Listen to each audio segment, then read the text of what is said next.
Hi everyone, this is Starpath Academy Storytime. Thank you for all your nice comments. I do my best to read them all and answer them, or try to include some of those topics in my future videos. So if you have any questions, please post them under the video. In this video I will continue with the gold story. This will be part 2 for hyperinflation and gold. And let's take a look at a commenter, what he wrote under a video of mine. And he said that they say that inflation is transitory, but he doesn't believe them. And I already answered to his question that inflation is transitory for them, because governments and countries go on for a long time, right? But a 2-year, 4-year, or 7-year high inflation that could turn into a hyperinflation will wipe you out, no question about that. It will wipe all of your savings, all of your 401ks, anything you have that is denominated in the currency that is being inflated or hyperinflated will get wiped out, right? But if you take a look at the perspective of gold, right, governments themselves are transitory. Gold and silver have been used for a very, very long time, right? In fact, gold was found in the Bulgarian necropolis in the city of Varna, which was dated around 4,000 or 5,000 years old, right? But while we are on the topic of Bulgaria, I wanted to read a comment for you that was posted by someone who lived in Romania, in Bulgaria, during that time. And I can relate to this story very much, coming from Romania, right? So let me read Lily's story and then we'll continue about gold. She says, I lived through a hyperinflation in Bulgaria in 1997. My parents' lifetime savings vanished overnight. They had saved nearly enough to buy a flat. Instead, they lived their whole life with my grandparents. My father's salary as a dentist at that time of the hyperinflation was 5,000 leva, and the price of a loaf of bread reached 700 leva. I remember my father counting change to see if we had enough to buy bread the next day. I remember that winter with dread. My parents could only afford to heat one room of the flat and it was still freezing. Sometimes I would dress up for school in the evening and sleep in the clothes on so I wouldn't be too cold in the morning. Bulgaria had been historically a rural country until the communist regime took over after the Second World War, so most of my classmates had a grandparent living in some village that sent them food they had grown themselves. They were better off than my family. I didn't have a grandparent living in a village, so for half a year we only ate potatoes, cabbage, beans, and bread. Literally nothing else. Not even French fries, because cooking oil was too expensive. Even if you had enough cash to possibly buy it, you wouldn't be able to buy SHIT because the store shelves were often empty. The virus-related toilet paper shortage reminds me of what we used to do. And this is the same in Romania, what follows. We would go to the paper recycling point where we would give our old newspapers for exchange for toilet paper. So from my experience, and this is not financial advice, just my point of view, I would buy a house in the country where you can grow your own vegetables and chickens and don't keep cash in the bank. Invest in tangible assets instead. So that was Lily from Bulgaria, and very touching story. Thank you very much for sharing it. Right, and I can totally relate to this. For example, the toilet papers was we had old newspapers. I remember at my grandma's house, we collected a lot of newspapers from it could be like old communist newspapers or something like that. And we went to the paper mill, but I think we even had to pay some extra because that would only cover the material fee. And I think we had to pay some extra, but it was just horrible, right? So I wanted to read you that story because I will continue with gold, but you have to know that these situations, or even worse, could rise, right? And if you don't have the very basics that you need to have in order to survive, right? That father, did his best to provide for that family. But think about it. If he would have had any gold, right? How many times over he would have sold it just to be able to provide for his family? Would have he really cared about, if he's getting the best price or not, or if he's making a profit or not? So you have to think about these things, right?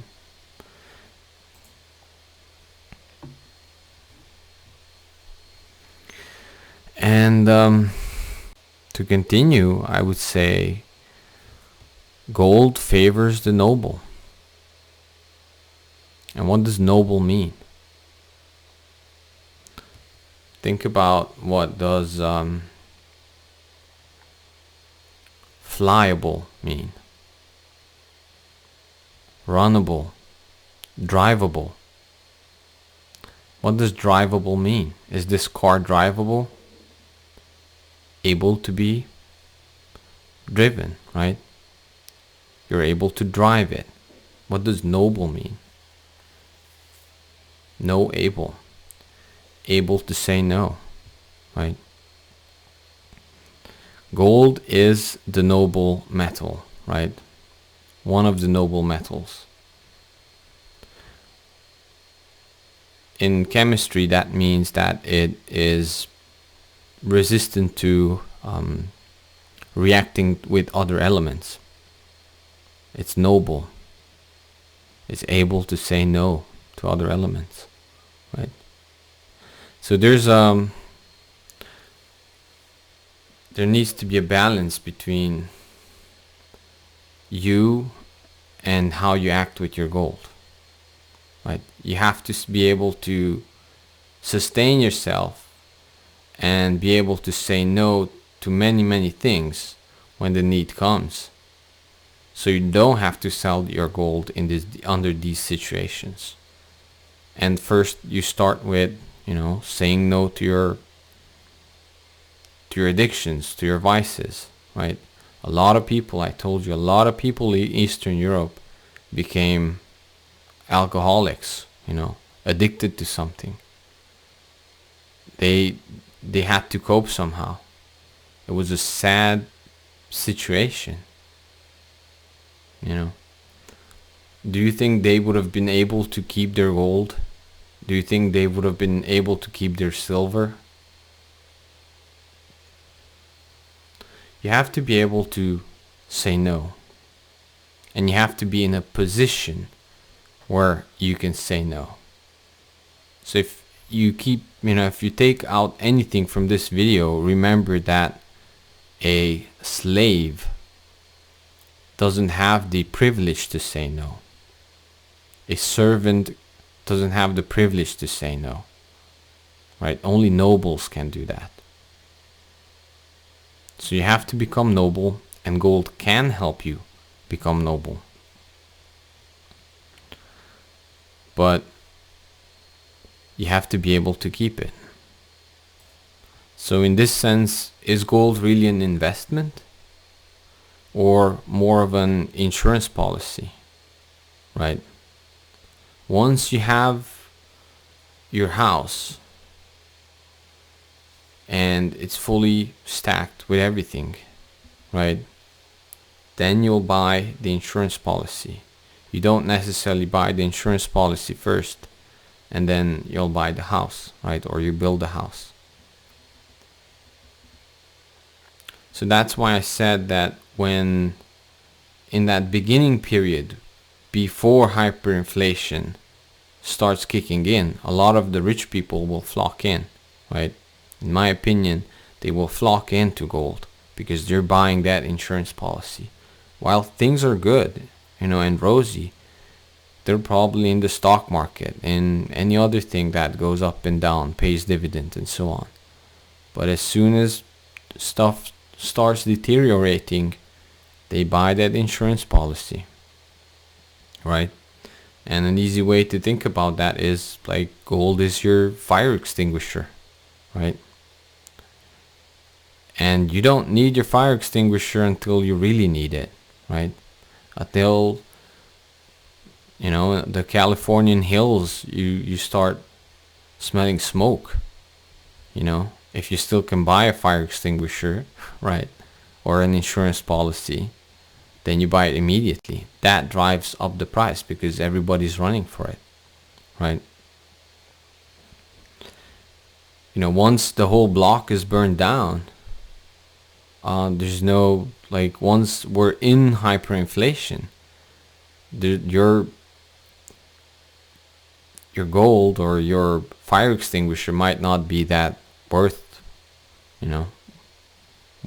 So, but later when people are again rebuilding stuff and then people are having their houses back up again, then will again, towards the end of the period, they will be reminded, yes, okay, let's put that fire extinguisher. Let's buy that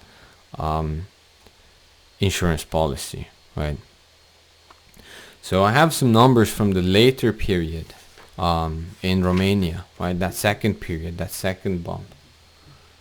And in in the previous video about gold, I told you about the golden necklace. So it was actually sort of towards that period, towards the end period, right?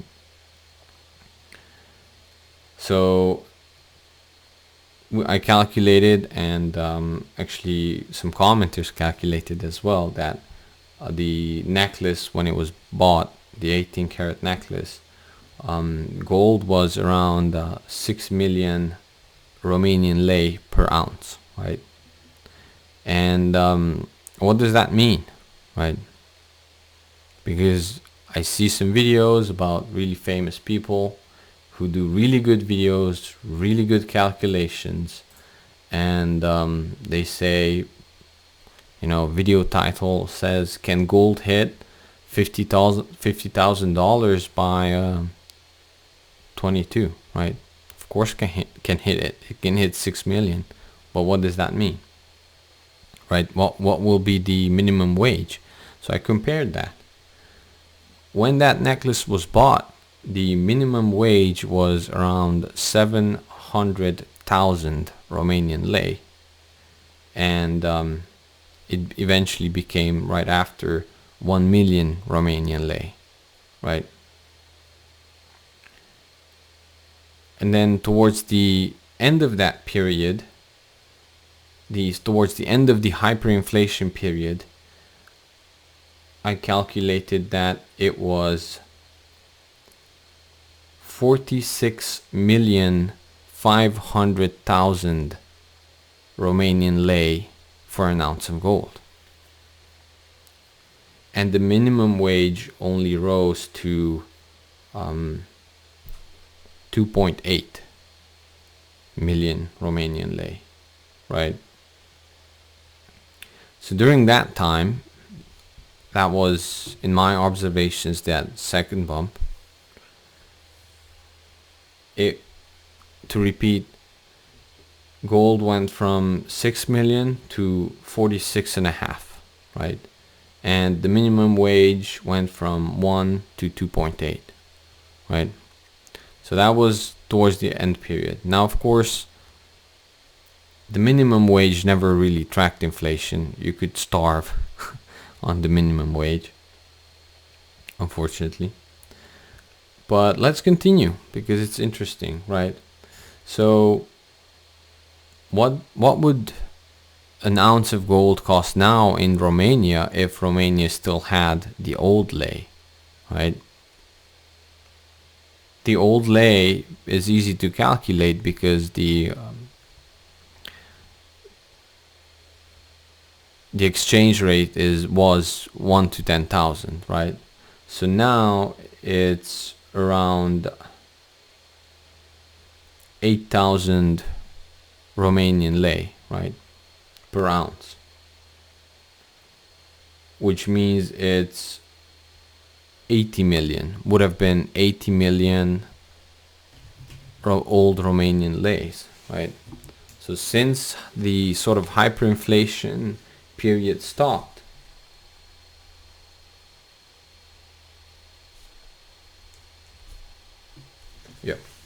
since the hyperinflation period stopped, it still doubled. Gold still doubled. But what happened to the minimum wage? It went from roughly 3 million lei to 23 million lei, calculated in old leis. So what does that mean? That means that the minimum wage it's not necessarily now inflation, whereas previously it haven't even covered inflation. But what it means that the living standards have risen, right? Now, of course, that is a bit different, but since now it's doing more business with the European Union, right? It's part of the European Union, it's just using a different currency. It means that these things fluctuate, right? That's how I ended one of my videos, the end of the previous gold video, that if you just measure your gold or silver in US dollars, right, you're thinking you're getting rich, right? And you probably are, but you have to measure things against things. And I gave an example for the house prices, right? So let me search for that example. So Kawai Senshi asked the question, well, first commented, love the additional videos, thank you very much. And she asked, what process can I use to measure things against things, right? And I answer, thank you. Well, you take a look at the price of one thing and divide it by the price of the other thing. So example, if you want to know how much ounces of gold buys the average house in the US, right? The average house of the US in 2020 was $389,000. Divide that by the price of gold, roughly 1,900, and you find that it will take 204 ounces of gold to buy the average house, right? And that was 2020. Yet if you take 2016, the average house was $360,000, right? But gold was only 1,340. So if you divide 360,000 by 1,340, it's roughly 268 ounces, right? To buy of gold to buy the average house in 2016. So the house prices measured in gold actually have gone down for you if you had your wealth in gold, right? And it's still going down somewhat. But this can also turn and go the other way around, right? So while you are saving cash to pay for things, the wealthy buy assets instead and go in and out of asset classes, always ending up more at the end of the cycle. They do not care for the actual amount of paper dollars. They care about the assets. So you start measuring things like this. Everything you have, right? And everything that grabs your attention or you want to invest in, you measure it like this. It could be Google stock versus silver. It could be silver versus farmland, or high-rise apartment, or Tesla stock, and so on. You have to pick your own game.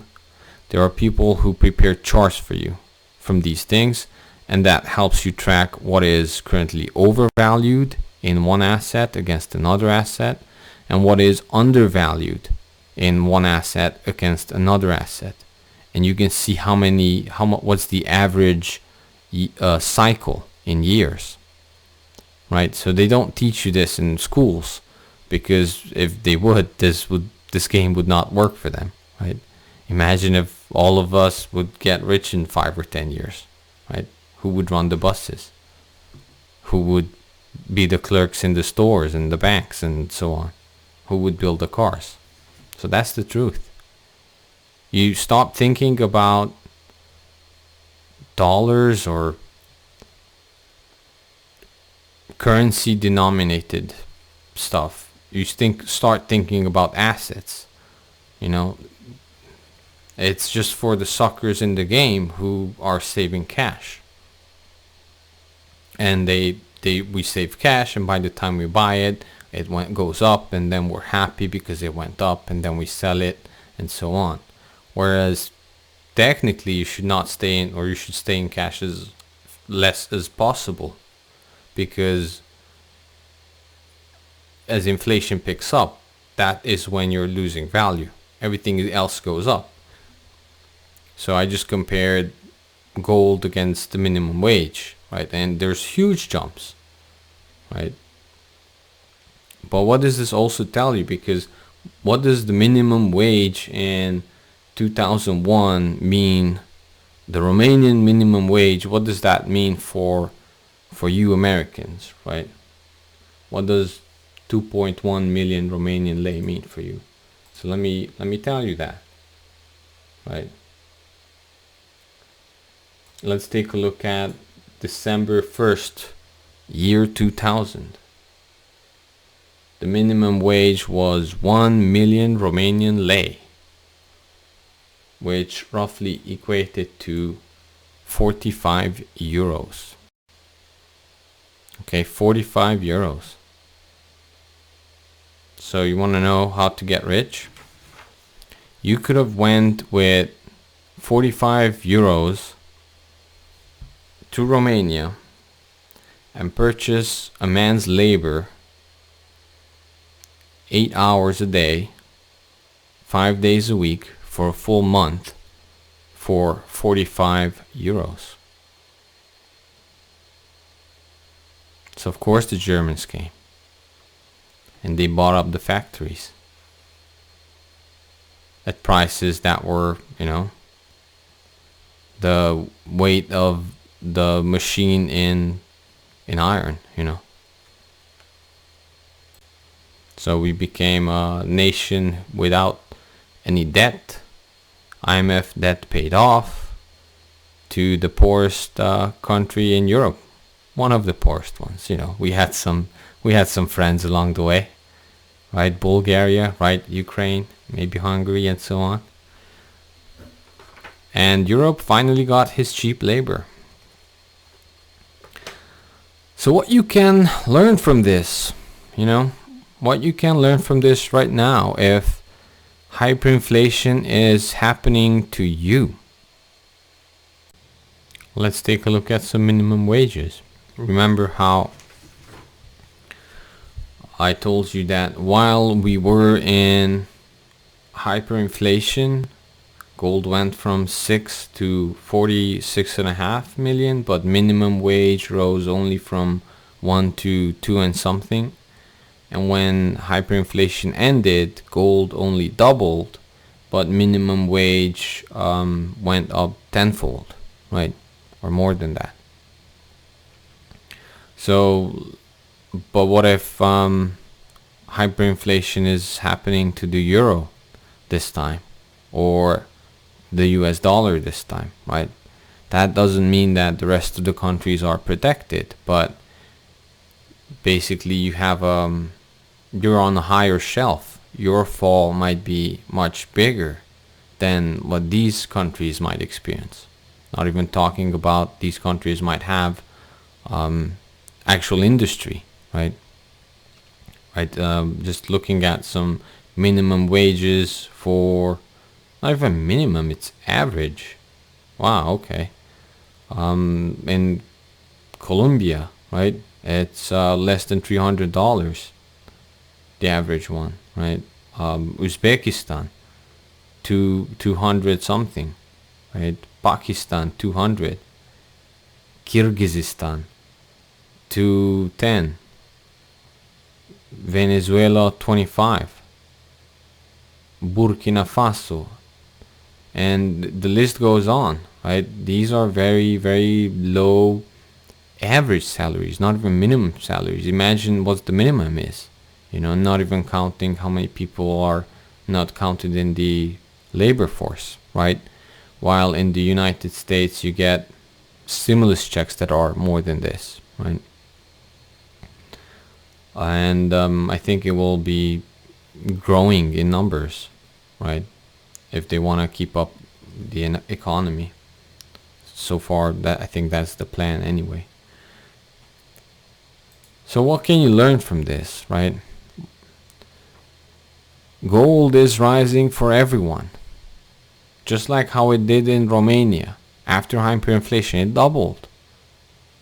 But compared to the minimum wage salary person, it was actually kind of dropping, right? Because I'm measuring thing against thing. I don't care about the numbers. I'm just dividing stuff, right? How many of this buys that? So, in this sense, if now the Western countries will be experiencing hyperinflation, in your currency, all countries, I think all countries might experience it, but Western or the US dollar or closer to the center you are, most likely it will hit you harder. All countries will be experiencing a raise in prices, right? But compared to minimum salaries, maybe some of these countries will not experience all that much. Because right now the US and the Western countries are sort of the pinnacle at their wealth and prosperity, right? But these countries are also slowly rising up, and eventually you could find yourself where the Great Reset happens, and the playing fields are sort of reset between these countries. Because if a globalist major corporation is hiring, he doesn't necessarily care about, if that programmer is in California or in Myanmar, so he might as well go with Myanmar if the prices are lower. So this economy is sort of opening up, right? Whether you like it or not, right? And these salaries will be somewhat equalizing. And why it's happening, we'll get into another video. But I mean, that's the open plan. You can read it. So what does that mean? In a video that I posted on my buymeacoffee.com/Starpath Academy for Stargazer members, I talk about the timelessness of gold, right? We talked about the gold from the necropolis, from Varna, right? So in one of that videos that I posted there, for the members, I'm talking about two examples, the farmer and the butcher. And these are real stories. The farmer was actually my grandfather on my father's side, right? My father's father was the farmer in this story. And it's sort of a personal story, so I'm not sharing it with the rest of YouTube, but if you want, you can check it out there. But basically, gold is timeless, right? And a country that is honest wants its citizens to have gold because they save their purchasing power, right? But a tyrannical government doesn't want you to have gold because it wants to be timeless. So simplifying gold or silver, it's chips off the table. Think of it, this whole global casino, right, that's happening, and there's this blackjack table and that roulette table, and everything's just going up and down, ping, ping, ping. You know, red and green and blue, and some people get rich and some do other stuff, and you're at the blackjack table, right? And they're handing you the cards, but you're actually counting cards. You've been counting cards since 1933, and then they reshuffled in 1971, right? In Nixon reshuffled the 6 decks of blackjack cards, and now you're counting again, and all the good cards are out, so your chances are diminishing. But you have a good pile of wealth, America, in Western countries. You have a good pile of wealth right now, and the casino is still going, and some other tables are doing better now. So you have a choice. Do you keep on playing and see what happens, or you maybe take some of that chip off of the table, right? Turn it into silver, gold, maybe assets in foreign countries, maybe land in Argentina, I don't know, right? Real stuff, not chips on the table, right? So you turn it into gold, silver, and so on, right? And you start leaving the casino. You think you had your luck, right? It might turn again. You'll probably be lucky again, in a couple 100 years. Of course, I know it's not luck, it's just a metaphor. And then what could happen? Well, the casino could say, whoa, not so fast, It's illegal to take off chips from the table. Why? It could happen, right? So you have to count these things. You have to count these things into consideration. So if you're a Gen Zer and you don't like casinos, think about maybe playing a game, and there's only certain amounts of saves you can do, right? And you save a game, and if the boss, whatever character kills your character, you can start from that point. That's gold. You can save your current state out of the game, right? So that's how I would interpret these precious metals. Not necessarily investments. Maybe insurance policies, but actually they are just vehicles where you go out of the game into a timelessness mode. Now thinking that some of these countries, India, China, and Asian countries for sure have a culture, right, to accumulate gold. Do you think they will want your gold in 5 years, 10 years, when their GDP has grown, their minimum salaries have grown, their average salaries are now probably on par with yours? Maybe you could sell them your gold then and buy something else. I don't know. I'm not an investment advisor. But what does this also tell you, right? It tells you that these cycles are long. These cycles could be very long, and you don't necessarily know where you are in the cycle unless you take a look at some huge charts, right? And you make some good calculations, and you have your plan already formulated in your head, and then you play out a couple of scenarios. So that's why I told that, you take a look at a downtown apartment building in gold. How much ounces of gold would you need? Because then when maybe hyperinflation does hit, are you getting a good deal compared prior hyperinflation if you buy that downtown apartment then with your gold? Right? You won't know if you don't measure it now and measure it then. So you position yourself into what you're expecting, and then when you're there, it's a no-brainer. You just do it, and you might not care if it would have been a better deal 2 years later because hyperinflation was still going. You pulled the trigger and you got a good deal. Will gold be that good vehicle to store your wealth in? I don't know.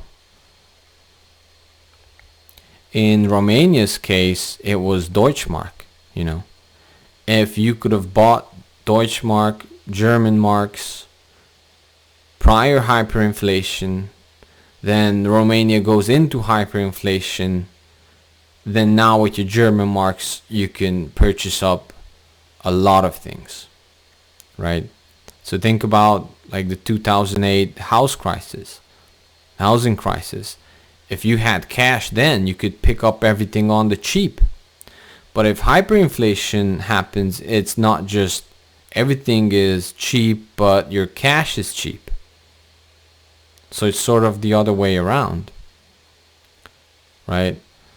But you need to think of what is the vehicle you can go out or into, right? And many of you commented about cryptocurrencies, which is a very good question and comment, and I'll explore that a little bit in a future video. It could be that. I don't see the future, right? Not yet, anyway. It's getting clearer. The image is getting clearer in that crystal ball. You need to position yourself in order to be able to pull the trigger if things look good to you. But what was I saying at the very early on in this video? You will not be able to do that if you are not noble. If you can't cover your basic necessities, so you can say no to some stuff because you already have that. You already have your chicken coop, right? You have food, you have security. Think about security. What would the world look like if this would happen, right? And think about other stuff, what you need, and then investments afterwards, because if not, you'll be buying toilet paper for millions of Romanian lei, right?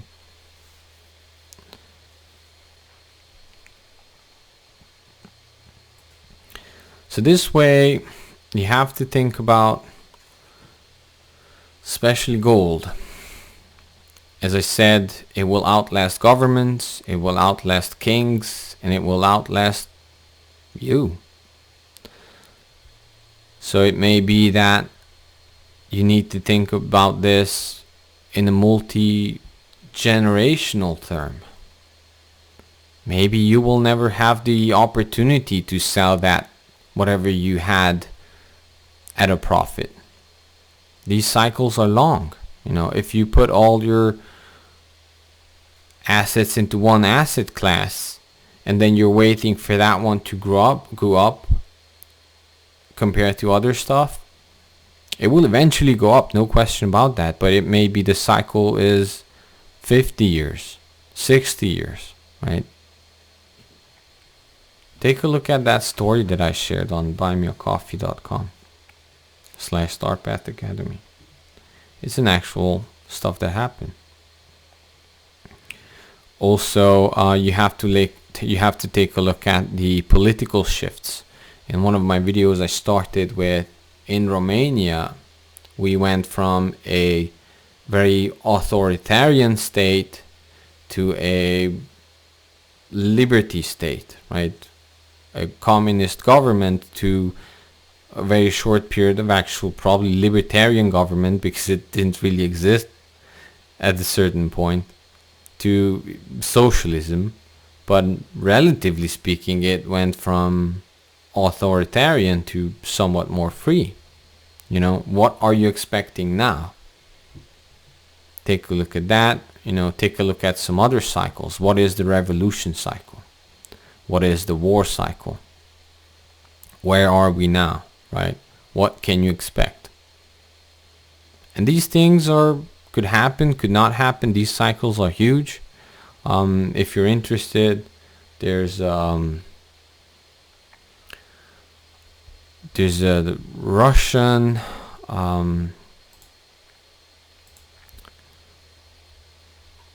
person who talks about the revolution index, I believe, the revolution index, and his name doesn't come up right now, but Turchin, I believe. I think Turchin, probably. I think it's called political stress index, right? So these things are measured, by the way. Everything's measured. Those who have the steering wheel, you know, they measure these things, right? Interesting story. There's this revolution index, which can go from, I believe, from 0 to 4 and above. And if it hits anywhere above 4, is it 40, then there's a high chance that that country will have a revolution or some kind of calamity, right? And people were predicting a second revolution in Romania, and it never happened, right? After 89, that was the last one, because that index was in the red all the time. And they said that it's because the media's control over the people is so strong there that they are not doing it, and that was not calculated in. And probably true, maybe, you know, because things that are calculated into this index are energy cost, you know, food cost, and the disparities of the lowest and the highest class in society, GDP to debt ratio, public trust in government, and many other things are calculated in. So I guess they had to update this this function, right? And they said that, oh well, something's wrong in Romania. This is flashing in the red, and nothing's happening, right? And I have my own opinion. I think the people were just too tired after going through this. You know, after bringing live chickens to the hospital so they would take you in. I don't know if you wanted another revolution for at least another 20 years.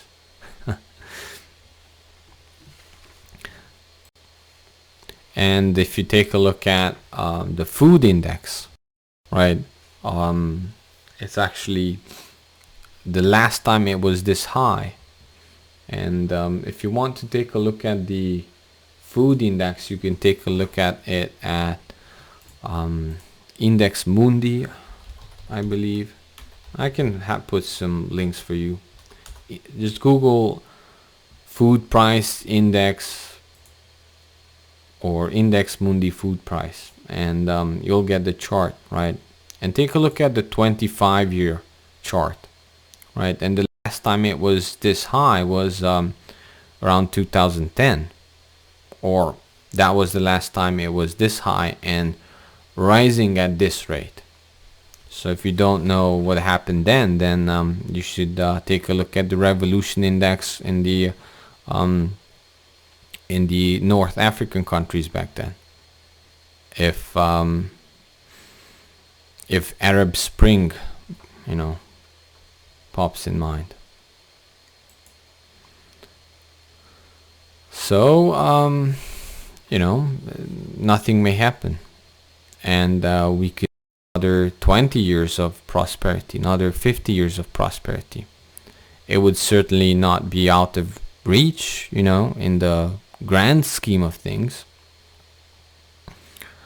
But I think we should all take a look at the big picture, share some opinions. That's why I read your comments. What's the feel, you know, out in the world? You guys provide me with important information. You know, I read your comments, I look things up. So thank you very much, and I hope you enjoyed this video.